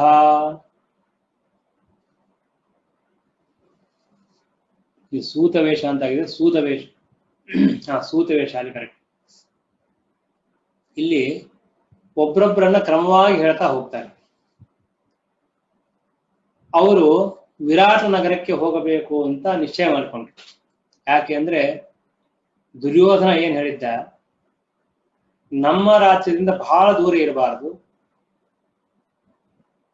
ಹಾಗೂ ಅತ್ಯಂತ ಅಪ್ರಸಿದ್ಧವಾದ ಯಾವುದೋ ಸಣ್ಣ ಊರಿಗೆ, ಹಳ್ಳಿ ಊರಿಗೆ, ಗ್ರಾಮಕ್ಕೆ ಹೋಗಿ ಕೂಡ್ಲಿಕ್ಕಿಲ್ಲ, ಪ್ರಸಿದ್ಧವಾದ ಊರೇ ಇರಬೇಕು. ಅಲ್ಲಿದ್ರು ನಮಗೆ ಗೊತ್ತಾಗಬಾರದು. ಒಂದು ವೇಳೆ ಏನಾದರೂ ಗೊತ್ತಾದರೆ ಮತ್ತೆ ನೀವು 12 ವರ್ಷ ಅರಣ್ಯಕ್ಕೆ ಹೋಗ್ಬೇಕು, 1 ವರ್ಷ ಅಜ್ಞಾತವಾಸ ಮಾಡಬೇಕು. ಅವನ ಮನಸ್ಸಿನಲ್ಲಿ ಏನು ಸಂಕಲ್ಪ ಅಂತಂದ್ರೆ, ಅವನ ಇಷ್ಟ ಏನು ಅಂತಂದ್ರೆ, ಇವರು 1 ವರ್ಷದವರೆಗೆ ಸಮೀಪದಲ್ಲಿದ್ದು ನಮ್ಗೆ ಗೊತ್ತಿಲ್ಲ ಅಂತ ಆಗಿ ಸಾಧ್ಯನೇ ಇಲ್ಲ, ಗೊತ್ತಾಗ್ಬಿಡುತ್ತೆ, ಮತ್ತೆ ಪುನಃ ಅವರಿಗೆ ಅರಣ್ಯ ಕೊಟ್ಟು ಕಳಿಸ್ಬೇಕು ಅಂತ ಅವನ ಅಭಿಪ್ರಾಯ ಇತ್ತು. ಹಾಗೆ ಅವನು ಮಾಡಿದ್ದಾನೆ. ಅದಕ್ಕಾಗಿ ಪಾಂಡವರು ತಮ್ಮ ಸಮೀಪದ ಊರು ಯಾವುದು ಅಂತ ವಿಚಾರ ಮಾಡಿಕೊಂಡು, ವಿರಾಟ ನಗರ ಅತ್ಯಂತ ಸಮೃದ್ಧವಾದ್ದು, ಚೆನ್ನಾಗಿದೆ, ಬಹಳ ದೊಡ್ಡದು ಅಲ್ಲ, ಬಹಳ ಸಣ್ಣದು ಅಲ್ಲ, ಅಂತಹ ನಗರಕ್ಕೆ ಹೋಗಿರೋಣ ಅಂತ ವಿಚಾರ ಮಾಡಿ ನಿಶ್ಚಯ ಮಾಡಿದ್ರು. ಆ ವಿರಾಟ ನಗರದ ಹತ್ತಿರಕ್ಕೆ ಹೋಗಿದ್ದಾರೆ.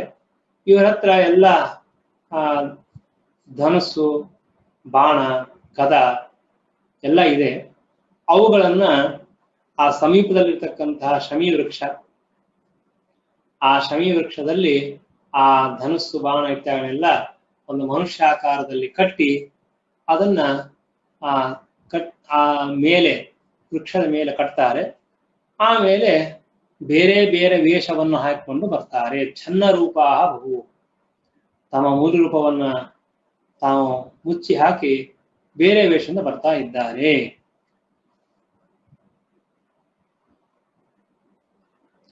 ಯಾರ್ಯಾರು ಯಾವ ಯಾವ ವೇಷವನ್ನು ಧಾರಣ ಮಾಡಿದರು ಅಂತ ಕೇಳಿದ್ರೆ, ಯತಿ ಸೂದಃ ಷಂಡವೇಷ ಯತಿ, ಧರ್ಮರಾಜ ಸನ್ಯಾಸಿಯ ವೇಷವನ್ನು ಧಾರಣ ಮಾಡಿದ್ದಾನೆ ಯತಿ. ಇನ್ನು ಎರಡನೇದವರು ಭೀಮಸೇನ ದೇವರು. ಭೀಮಸೇನ ದೇವರು ಸೂದಃ, ಸೂದಃ ಅಂದ್ರೆ ಅಡಿಗೆಯನ್ನು ಮಾಡುವವರು, ಪಾಚಕ ಅಂತ ಇನ್ನೊಂದು ಶಬ್ದವನ್ನು ಸಂಸ್ಕೃತದಲ್ಲಿ ಹೇಳಬಹುದು. ಆ ವೇಷವನ್ನ ಭೀಮಸೇನ ದೇವರು ಧಾರಣ ಮಾಡಿದ್ದಾರೆ. ಆಮೇಲೆ ಅರ್ಜುನ ಇವನು ಷಂಡ ವೇಷ, ಷಂಡ ರೂಪದಿಂದ ವೇಷವನ್ನು ಧಾರಣ ಮಾಡಿದ್ದಾನೆ. ಅನಂತರ ನಕುಲ ಸೂತ ವೇಷ, ಸೂತರ ವೇಷವನ್ನ ಅವನು ಧಾರಣ ಮಾಡಿದ್ದಾನೆ. ಸಹದೇವ ಇವನು ಗೋಪಃ ಅಂದ್ರೆ ಗೋಪಾಲಕ, ಆಕಳುಗಳನ್ನು ಕಾಯುವಂತಹ ವ್ಯಕ್ತಿ ಇರ್ತಾನೆ, ಹಾಗೆ ಅವನಾದ. ಗಂಧಕರ್ತ್ರೀಚ ಜಾತಃ, ದ್ರೌಪದಿ ದೇವಿ ಗಂಧಕರ್ತ್ರಿ ಅಂದ್ರೆ ರಾಜರಿಗೆ ಹಾಗೂ ರಾಜನ ಪರಿವಾರಕ್ಕೆ, ಅವನ ಹೆಂಡತಿ ಮಕ್ಕಳು, ಅವರಿಗೆ ಬೇಕಾಗಿರ್ತಕ್ಕಂಥ ಸುಗಂಧ ದ್ರವ್ಯಗಳಿರುತ್ತಲ್ಲ ಅವುಗಳನ್ನ ಮಾಡಿಕೊಡೋದು, ಅವರಿಗೆ ಅಲಂಕಾರ ಮಾಡೋದು, ಈ ತರಹದ ಏನು ಒಂದು ಕೆಲಸವನ್ನು ಮಾಡತಕ್ಕಂತಹ ವ್ಯಕ್ತಿಗಳಿರ್ತಾರೋ ಆ ವೇಷವನ್ನ ದ್ರೌಪದಿ ದೇವಿ ಧಾರಣ ಮಾಡಿದ್ದಾಳೆ. ಹೀಗೆ ಎಲ್ಲರೂ ಬೇರೆ ಬೇರೆ ವೇಷವನ್ನು ಧಾರಣ ಮಾಡಿಕೊಂಡು, ಮಹಾಭಾರತ ತುಂಬಾ ಚೆನ್ನಾಗಿ ಬರುತ್ತೆ. ಒಬ್ಬೊಬ್ಬರಾಗಿ ಆ ವಿರಾಟ ರಾಜನ ಮನೆಯಲ್ಲಿ ಪ್ರವೇಶ ಮಾಡ್ತಾರೆ. ಎಷ್ಟು ಕಷ್ಟ ಅಂತಂದ್ರೆ ಬಹಳ ಚೆನ್ನಾಗಿದೆ, ಬಹಳ ಚೆನ್ನಾಗಿ. ಇದಕ್ಕಿಂತ ಮೊದಲಿಗೆ ಧೌಮ್ಯಾಚಾರ್ಯರು, ಏನ್ ಮಹಾಭಾರತ, ಅದ್ಭುತ, ಪರಮಾದ್ಭುತ ಮಹಾಭಾರತ. ಧೌಮ್ಯಾಚಾರ್ಯರು ಆ ಎಲ್ಲ ಪಾಂಡವರನ್ನ ಕೂಡಿಸಿ ಹೇಳ್ತಾರೆ. ಆ ಮಾತುಗಳನ್ನ ನಾವು ನಿಜವಾಗಿಯೂ ಕೇಳಬೇಕು, ಪ್ರತಿಯೊಬ್ಬರು ಕೇಳಬೇಕು. ಬಹಳ ಅದ್ಭುತವಾಗಿ ಹೇಳ್ತಾರೆ. ಇವರೆಲ್ಲ ಜ್ಞಾನಿಗಳು, ಅದು ಪ್ರಶ್ನೆ ಇಲ್ಲ. ಅವ್ರ ಆಚಾರ್ಯರು ಹೇಳಬೇಕು, ಹೇಳ್ತಾರೆ ಅಷ್ಟೇ. ಏನ್ ಹೇಳ್ತಾರೆ ಅಂತಂದ್ರೆ, ನೋಡ್ರಿ, ಇವೆಲ್ಲ ರಾಜರು, ಮಹಾರಾಜರು, ಮಹಾಶಕ್ತರು, ಸಮರ್ಥರು. ನಿಮ್ಮಂತಹ ವ್ಯಕ್ತಿಗಳು ಇನ್ನೊಬ್ಬರ ಮನೆಯಲ್ಲಿ ಹೋಗಿ ಇರಬೇಕಾದ್ರೆ ತುಂಬಾ ಕಷ್ಟ. ಮಾನ ಅಪಮಾನಗಳನ್ನು ಸಹನ ಮಾಡಬೇಕು. ಬೈತಾರೆ, ತಿರಸ್ಕಾರ ಮಾಡ್ತಾರೆ, ಅಲ್ಲಿ ಕೂಡು ಅಂತಾರೆ, ಇಲ್ಲಿ ಕೂಡು ಅಂತಾರೆ, ಹೋಗು ಅಂತಾರೆ, ಮಾಡು ಅಂತಾರೆ, ಮನಸ್ಸಿಗೆ ಬಂದ ಹಾಗೆ ಮಾತಾಡ್ತಾರೆ. ರಾಜನ ಮನೆಯಲ್ಲಿ ಇರ್ಬೇಕಾಗ್ತದೆ, ಎಚ್ಚರ ಇದೆ ಅಂತ ಹೇಳ್ತಾರೆ. ಬಹಳ ದೊಡ್ಡ ತುಂಬಾ ಮಾತುಗಳಿದೆ. ರಾಜ ಮಾತಾಡಿದ್ರೆ ವಾಪಸ್ ಮಾತಾಡಬಾರ್ದು. ತಪ್ಪು ಅಂತ ಗೊತ್ತಿರತ್ತೆ, ಆ ಮಾಡಿ ತಪ್ಪು ಅಂತ ಗೊತ್ತಿರೋ ತಪ್ಪು ಅಂತ ಹೇಳಕ್ಕಿಲ್ಲ. ಆದ್ದರಿಂದ ರಾಜನ ಮನೆಯಲ್ಲಿ ಇರೋದು ಅಷ್ಟು ಸುಲಭ ಇಲ್ಲ, ತುಂಬಾ ಕಷ್ಟ. ಅವ್ರು ಹೇಳ್ತಾರೆ, ಇನ್ ಯಾವುದೇ ಸಭೆಗೆ ಹೋಗ್ರಿ, ಯಾವುದೇ ಪ್ರಸಂಗದಲ್ಲಿ ಹೋದಾಗ ನೀವು ಅಂತಹ ಸ್ಥಾನದಲ್ಲಿ ಕೂಡ್ಬೇಕಲ್ಲ. ಯಾವ ಸ್ಥಾನದಲ್ಲಿ ನೀವು ಕೂತ್ರೆ ಯಾರು ಹೇಳ್ರಿ ಅನ್ಬಾರ್ದು ನೀವು ಮತ್ತೆ ವಾಪಸ್. ಆದ್ದರಿಂದ ತುಂಬಾ ವ್ಯವಹಾರಗಳನ್ನು ಹೇಳ್ಕೊಡ್ತಾರೆ ಅವರು. ಅದು ಭೀಮಸೇನ ದೇವರಿಗೆ, ಧರ್ಮರಾಜನಿಗೆ ಹೇಳ್ಬೇಕಾದ್ದಲ್ಲ, ಸಾಮಾನ್ಯರಿಗೆ ಅರ್ಥವಾಗಬೇಕು ಅನ್ಸುವಾಗ ಹೇಳ್ತಾರೆ. ರಾಜನ ಹತ್ರ ಹೆಚ್ಚು ಮಾತಾಡಿದ್ರು ಕಷ್ಟ. ಯಾಕೆ ಹೆಚ್ಚು ಮಾತಾಡ್ತೀನಿ ಕೇಳ್ತಾರೆ. ಮಾತಾಡದಿದ್ರೆ ಏನು ಮಾತಾಡಂಗೆ ಇಲ್ಲೋ ಅಂತ ಕೇಳ್ತಾರೆ. ಬಹಳ ಕಷ್ಟ ಅದು.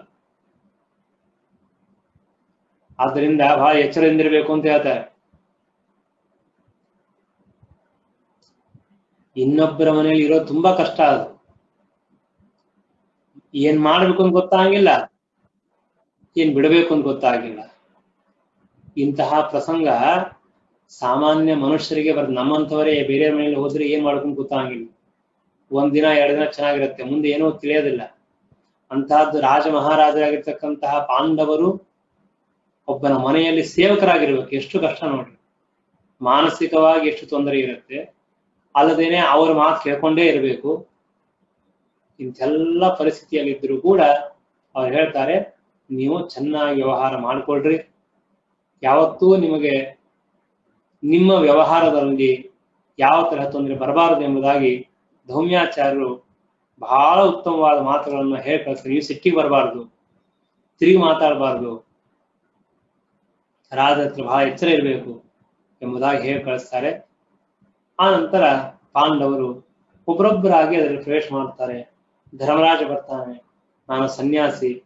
ಸನ್ಯಾಸಿಗಳಿಗೆ ಮರ್ಯಾದೆ ಇದ್ದೇ ಇರುತ್ತೆ, ಸಹಜವಾಗಿ ಕರೀತಾನೆ, ಸ್ವಾಗತ ಮಾಡ್ತಾನೆ, ಇಲ್ಲೇ ಇರಬೇಕು ಅಂತ ಕೇಳ್ಕೊಳ್ತಾನೆ, ಅವಶ್ಯವಾಗಿ ಇರಬೇಕು ಅಂತ ಹೇಳ್ತಾನೆ. ಅದಾದ ಮೇಲೆ ಭೀಮಸೇನ್ ದೇವರು ಬರ್ತಾರೆ, ಧರ್ಮರಾಜ ಅಲ್ಲೇ ಇರ್ತಾನೆ.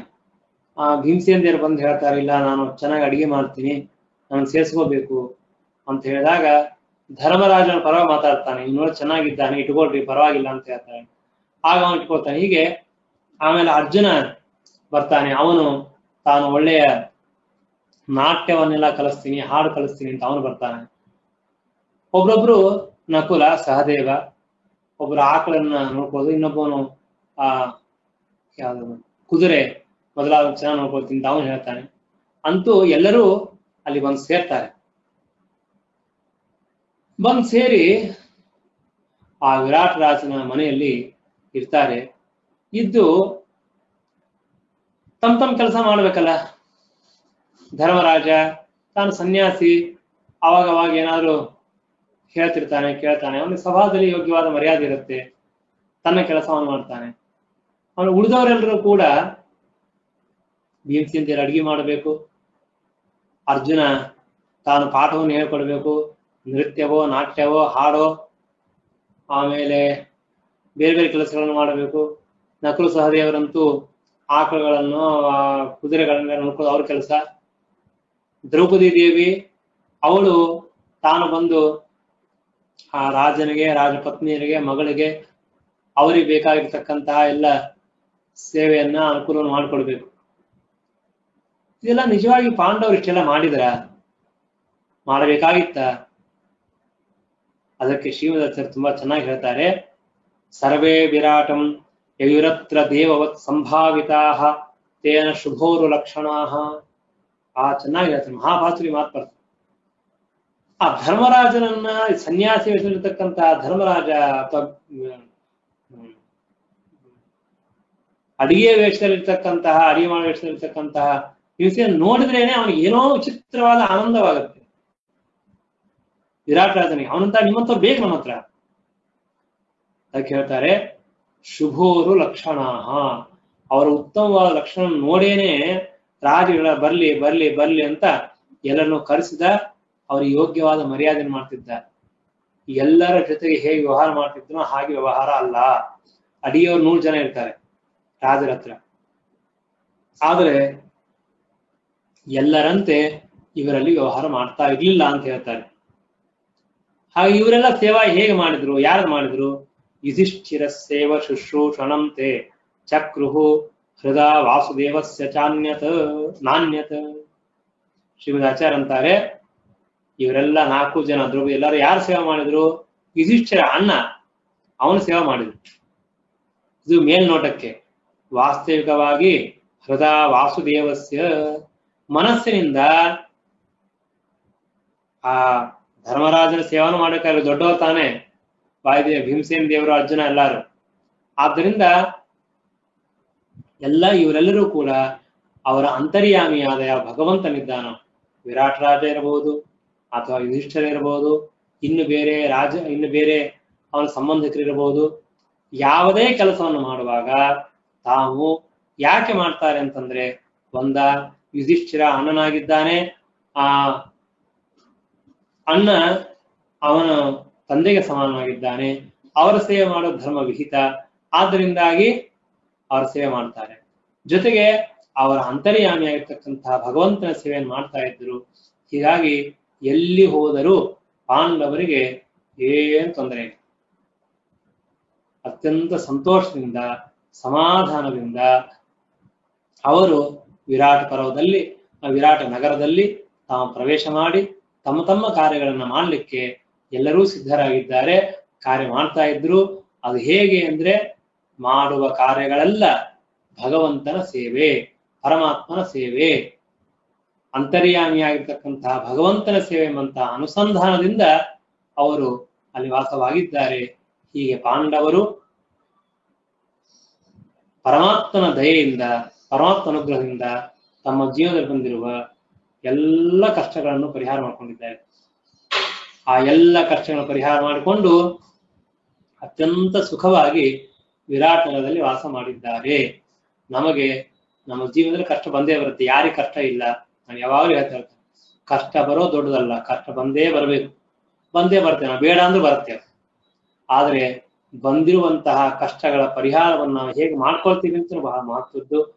ಆ ಕಷ್ಟಗಳ ಪರಿಹಾರ ನಮ್ಮ ಗುರುಗಳ, ವಾಯುದೇವರ, ಪರಮಾತ್ಮ ಅನುಗ್ರಹದಿಂದ ಆದರೆ ನಮ್ಮ ನಿಜವಾದ ಪರಿಹಾರ. ಹೀಗಾಗಿ ಎಲ್ಲರಿಗೂ ನಾನಾ ತರಹದ ಕಷ್ಟಗಳು ಇದ್ದೇ ಇರುತ್ತೆ. ಆ ಎಲ್ಲ ಕಷ್ಟಗಳನ್ನು ಭಗವಂತ ಪರಿಹಾರ ಮಾಡ್ತಾನೆ, ಇದರಲ್ಲಿ ಯಾವ ಸಂದೇಹನೇ ಇಲ್ಲ. ಇವತ್ತು ನಾನಾ ತರಹದ ಕಷ್ಟಗಳು, ಎಷ್ಟೋ ಜನಕ್ಕೆ ಕಷ್ಟಗಳಿದೆ. ಕೆಲವರಿಗೆ ಮಾನಸಿಕವಾಗಿರ್ಬೋದು, ಕೆಲವರಿಗೆ ದೈಹಿಕವಾಗಿರ್ಬೋದು, ಕೆಲವರಿಗೆ ಇನ್ನು ಬೇರೆ ರೀತಿಯಿಂದ ತೊಂದರೆಗಳೆಲ್ಲ ಇರುತ್ತೆ. ಆದ್ರೆ ಆ ಎಲ್ಲ ಕಷ್ಟಗಳನ್ನ ಭಗವಂತ ದೂರ ಮಾಡ್ತಾನೆ, ಇದರಲ್ಲಿ ಯಾವ ಸಂದೇಹನೂ ಇಲ್ಲ. ಆ ಎಲ್ಲ ಭಗವಂತ ಎಲ್ಲರ ಕಷ್ಟಗಳನ್ನು ದೂರ ಮಾಡಲಿ, ಎಲ್ಲರಿಗೂ ಸುಖ ಸಂತೋಷವನ್ನು ಕೊಟ್ಟು ವಿಶೇಷವಾಗಿ ಆ ಭಗವಂತನ ತತ್ವಜ್ಞಾನವನ್ನು ಪಡೆಯುವ ಮಾರ್ಗದಲ್ಲಿ ಉತ್ಸಾಹ, ಧೈರ್ಯ ಜೀವನದಲ್ಲಿ ಇನ್ನೂ ಹೆಚ್ಚಾಗಿಕೊಳ್ಳಿ ಎಂಬುದಾಗಿ ಪ್ರಾರ್ಥನೆ ಮಾಡೋಣ. ಶ್ರೀಕೃಷ್ಣಾರ್ಪಣಮಸ್ತು.